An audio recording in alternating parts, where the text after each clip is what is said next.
I think that's a misunderstanding of who the managing editor or what the managing editor does at the New Yorker.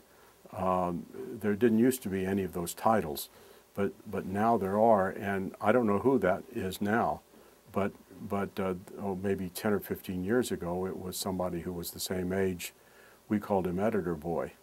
And the managing editor is not like the managing editor of a news magazine who's in charge of something. He's actually the sort of traffic cop who makes sure that whatever piece is ready for that issue gets in or something. So I think that's a misinterpretation of what each of these magazines, it's kind of hard to follow because each of these magazines has a different way of showing who's in charge. At time it was always the managing editor, and the editor is sort of like the Governor General of Canada. It doesn't really have any say in anything.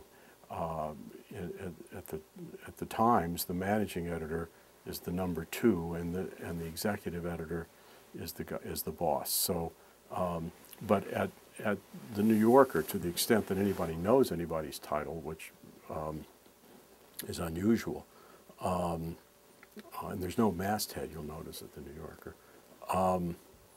I think the managing editor just means the guy who's sort of logistically in charge of the logistics. It's not a decision-making job.